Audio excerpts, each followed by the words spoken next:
এই প্রথমে আলু টমেটো তেলে টমেটো দিয়েছিলাম, পাঁচফোড়ন, কাঁচা লঙ্কা দিয়ে আলুগুলো বেশ করে ভেজে একটু আদা ভুষে মেরে দিয়ে দিলাম। হ্যাঁ, নিরামিষ আলু সয়াবিন বেগুন দিয়ে সবজি রাত্রের জন্য। এই একটু হলুদ দিয়ে দিলাম পরিমাণ মতো, তার সাথে একটু জিরা ভাজা গুঁড়ো, স্বাদ মতো নুন দিয়েছি, আর একটু স্বাদ মতো চিনি দিয়ে দেবো। এখানে সবজিতে একটু টেস্ট আছে, কালারটা বেশ সুন্দর হয়। এরপর এই সয়াবিন আর বেগুন ভাজা আছে এগুলোকে দিয়ে দেবো। সয়াবিন আর বেগুন ভাজা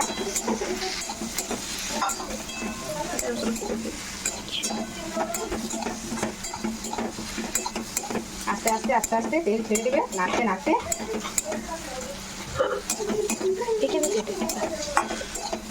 সবজি যখন তেল ছেড়ে দেবে তখন একটু ভাজা মশলা দেবো আবার।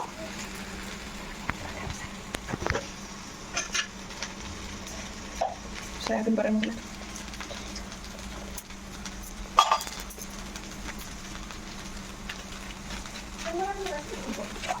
এখানে একটু পুরো গোলমরিচ আদা সমস্ত কিছু কোনো ডাক করে গুঁড়ো করা আছে সেইটা দিয়ে দিলাম। লং এলাচ আর নামাবার পর একটু গোলমরিচ গুঁড়ো করে দিয়ে দেবো। রান্নাটা কমপ্লিট হয়ে গেলে একটু গোলমরিচ গুঁড়ো ওপর থেকে দিয়ে দেবো। বাচ্চারা খাবে তো, তাই লঙ্কা ইউজ করলাম না এখানে। আর বাড়িতে দুটো বাচ্চা আছে,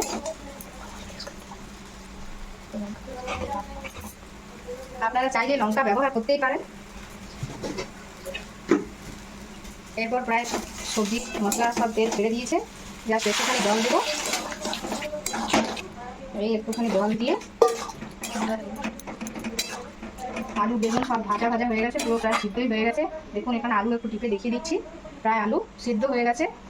আলু সিদ্ধ হয়ে গেছে, আলু ভেঙে যাচ্ছে, তাই একটু সামান্য পরিমাণ ফুটবে ব্যাস। আর নামিয়ে নিয়ে গ্যাস বন্ধ করার আগে একটু গোলমরিচ গুঁড়ো দিয়ে গ্যাস ফ্লেম লো করে বন্ধ করে দেবো। বন্ধ করে সেটা খুলো।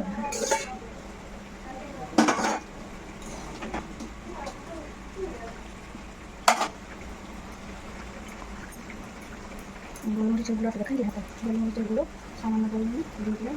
গোলমরিচ বকাল বন্ধ কোনো কিছু বুঝতে পারি সেটা আমরা লাস্ট আর একবার দেবো না।